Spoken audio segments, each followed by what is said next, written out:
जय श्री कृष्णा। आइए सुनते हैं बुधवार के दिन भगवान बुद्ध देव की यह कथा।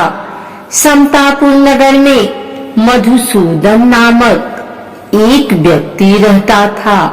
वह बहुत धनवान था।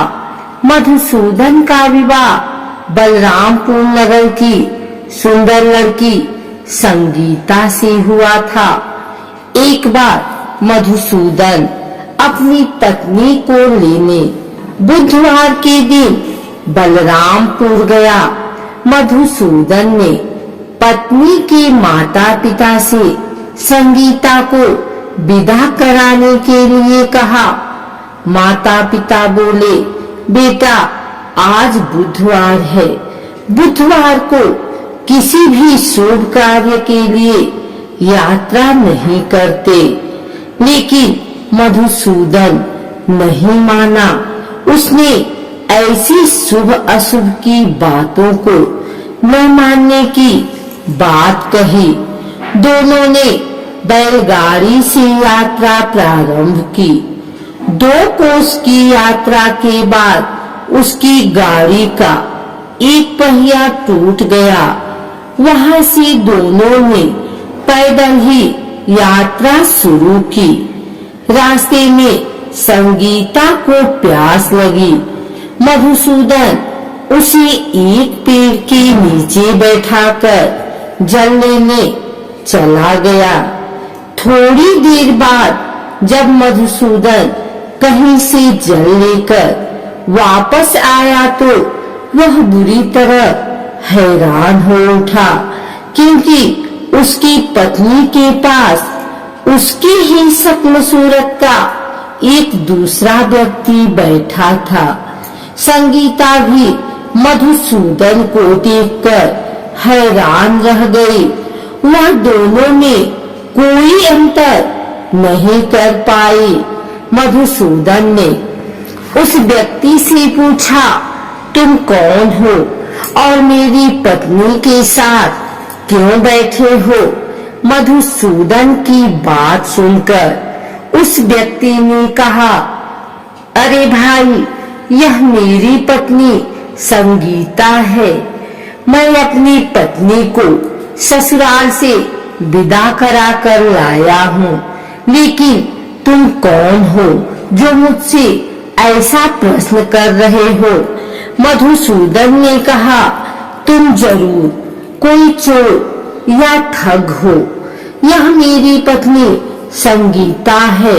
मैं इसे पेड़ के नीचे बैठाकर जल लेने गया था। इस पर उस व्यक्ति ने कहा, अरे भाई, झूठ तो तुम बोल रहे हो।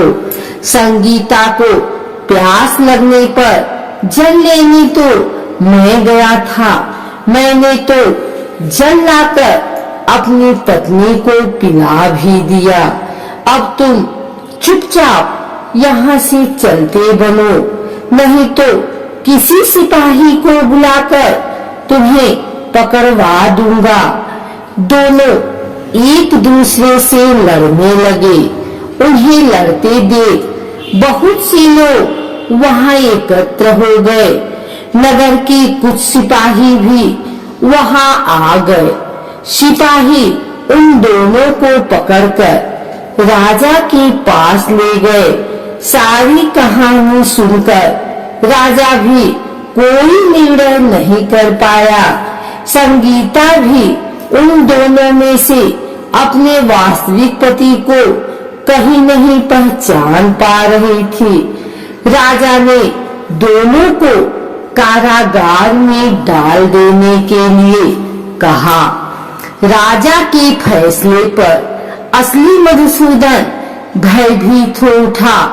तभी आकाशवाणी हुई, मधुसूदन, तूने संगीता के माता पिता की बात नहीं मानी और बुधवार के दिन अपने ससुराल से प्रस्थान किया। यह सब भगवान बुद्ध देव के प्रकोप से हो रहा है। मधुसूदन ने भगवान बुद्ध देव से प्रार्थना की कि हे भगवान बुद्धदेव, मुझे क्षमा कर दीजिए, मुझसे बहुत बड़ी गलती हुई। भविष्य में अब कभी बुधवार के दिन यात्रा नहीं करूंगा और सदैव बुधवार को आपका व्रत किया करूंगा।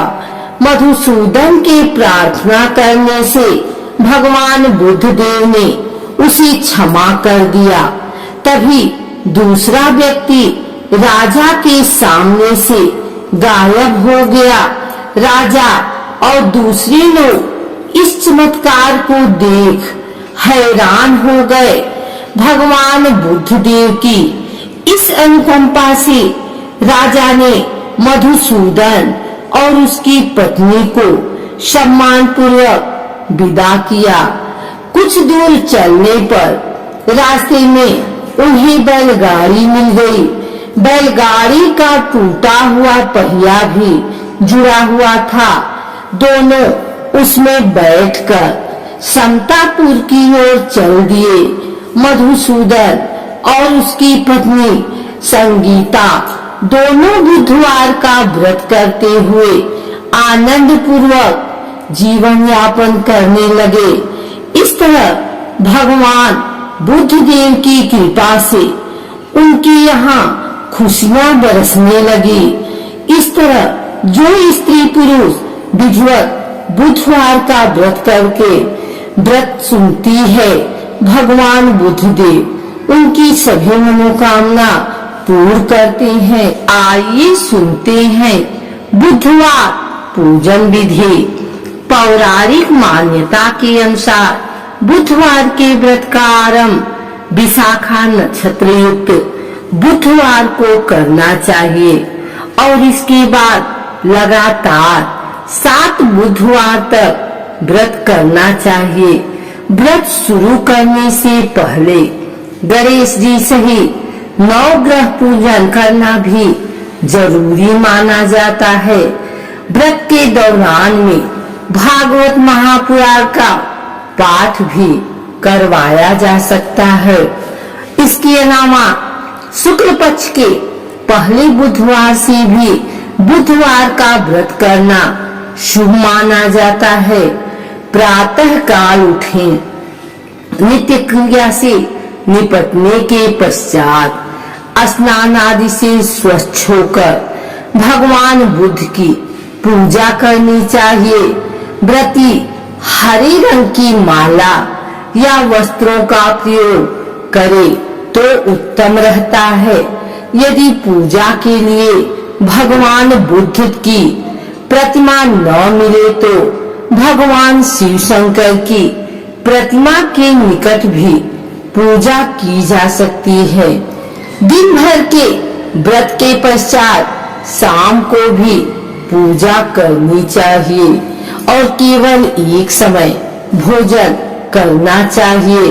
व्रत में हरे रंग के वस्त्र, फूल या सब्जी आदि दान करने चाहिए।